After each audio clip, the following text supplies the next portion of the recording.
Okay, state your position, man. Mike Thibodeau, head football coach at Southeast Raleigh High School. Okay, so first of all, how do you think the game of football has changed overall? I think there's been a lot of changes. Obviously, there's been a lot of advancements in the technology for helmets and other types of equipment players are wearing.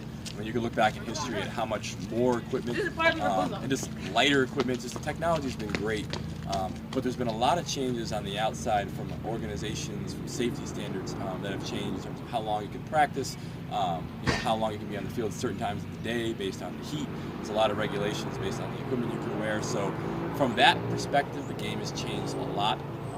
Concussions have a lot to do with that. The overall safety of players, with the way lawsuits have kind of blown up the last couple of years, globally and even nationally. I think there's been a lot of focus on player safety and what coaches are able to do about it on the field. So from my perspective, there's a lot more certifications we have to go through in terms of player safety. There's a lot more classes we have to take based on the types of equipment we're going to hand out, proper fitting. And then also just in terms of a health perspective, working with our trainers, athletic directors, the school in general, and making sure that our practices are a safe place. And that goes through staff training, goes through players' understanding of how to properly hit, technique. So there's a lot of things that go into running a football team, going through a practice, educating your staff that really didn't exist in this case about 15, 20 years ago. So there's been a lot of changes. Okay, second of all, do you agree with new policies, including the heads up and new regulations for fitting equipment? Absolutely. The Heads Up program has been, to me, a great thing that's been put on. All the coaches went through it last year. It was a new program implemented in North Carolina, and it's starting to be something that's done nationally. Wake County was actually one of the first ones on a national scale to do so. And I think the program is great. The kids, it's a good learning tool. The terminology that's used to make players understand how to tackle properly. Back in the day when I was in high school, which wasn't that long ago, we're talking late 90s, early 2000s when I started coaching, we used to teach kids, to bite the ball, so to speak, and put your head across the body, to keep your head out of harm's way, when in reality, what that's really doing is putting your neck in total danger of having injuries happen to it, especially with concussions, but even neck injuries, upper back injuries.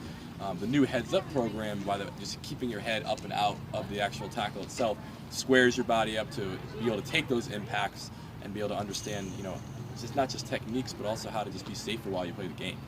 So I think Heads Up has been really good. The way they teach it's phenomenal. They have a lot of former players and coaches that are really doing it, going around state to state and doing these clinics that we went to even. So I think it's been a very good program. I think it's going to help the game, considerably in the long run, especially if it's taught from a youth level on up. Okay. And my third question is, can you share just a personal experience of football career? My senior year in high school, my last game in high school, I actually had a concussion. It was, back then they had a lot more graded concussion levels, and I had a severe concussion. I was knocked unconscious on the field. I played quarterback and happened to just take a helmet right beneath the chin when I turned, went one direction, and I was knocked out for about 30 seconds on the field. My experience with the concussion was the only one I can remember having that was actually a medical concussion. There's probably other times when I've gotten my bell rung, so to speak, which a lot of coaches talk about, headaches from here and there, but that was my bad concussion that I had. It was something that affected me for almost a month and a half. The first week or so I had it, my parents had to keep waking me up during the night and make sure that I wasn't falling into too deep of a sleep. I had to be consistently wary of the lights and things at school. And this was really before a time when concussions were really so focused from an athletic perspective. So, nowadays I look at that concussion that I had, and if it had been early in the season, I could imagine myself having to miss probably half the year or more based on the symptoms that I was having. So having gone through it myself, I understand the severity of concussions, what it can cause you personally. I think most football players, even if they know they've had them or they know the feeling of having headaches and things like that with dizziness and spots and all that kind of stuff, but having gone through that, I can definitely see the importance of it, the safety, the prevention, and making sure that if anybody during a practice, a game, or weight room even, you bang your head and you have any of those feelings, you sit out and get yourself right and make sure that you're good, because it's not worth the long-term effects of trying to come back too soon or trying to do things when you shouldn't be doing. Field of play in terms of forward pass, the game of football has truly evolved from what was once seen as more of a archaic and barbaric sport of just men going out and beating on each other to being more of now a thinking person's game, where before you just went out, you tried to do the best you could. Now you game plan, around certain players. You look at the other team's weaknesses and you game plan to exploit that weakness. I think football has also changed in terms of the type of people that play it. I think football has been, once again, seen more of archaic, barbarian gladiators going at it. You now have Was it large, Cliff? specification, or if you will, better word probably, but now certain positions you have to be a certain height, you have to be a certain speed to be considered able to do it. Even the linemen, even the ones that everybody assumes are slow and dumb, have to be some of the smarter, quicker, more mobile people out on the field at any point in time. All right, so the second question is, do you agree with new safety regulations? Yes, I do agree with them. I feel that as the game's evolved and as it's gone from more than just, a regional or a spectator sport to now where it's constantly in the national media day in and day out, I think they're doing I think football on every level is doing a better job of ensuring player safety everywhere from, ensuring that the equipment does a better job protecting players to having protocol for kids returning from any form of injury, not just what you hear on TV about concussions, but also coming back from rolled ankles, torn or strained tendons, pulled muscles, everything.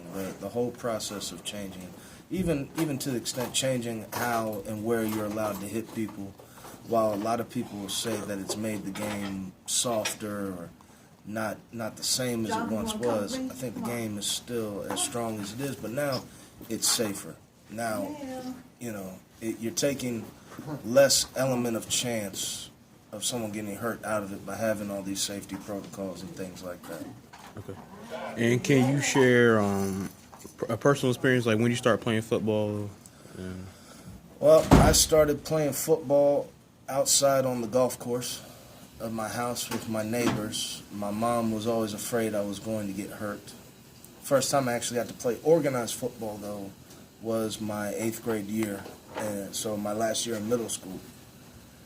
I remember I did it just because all my friends were doing it, and then I realized I really liked it, and I kept pushing, and it's what I wanted to do. And I played it through high school, where I was actually here at Southeast playing, and then I played in college at NC State, and been coaching afterwards, and I played a year of semi-pro ball up in New Jersey as well. And the last question is, if you had any younger nieces, nephews, or son or anything like that, would you consider them to play the sport of football? Oh, without a doubt. Besides the obvious of the physical positives to playing football, football teaches a lot of life lessons that a lot of kids, whether or not they play, they ride the bench, they're a manager, the water boy, towel boy, whatever. There's so many lessons the game of football can teach you that you use throughout life. Obvious is being able to work together as a team, having responsibility, understanding what your role within your team, if it's sports related, if it's a business world, within your organization, your company, knowing what your role is amongst your friends. Even in a social setting, football's lessons can teach.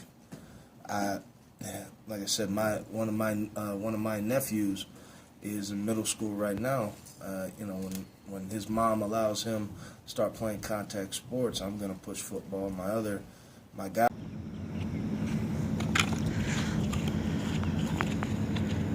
Okay. Hold on.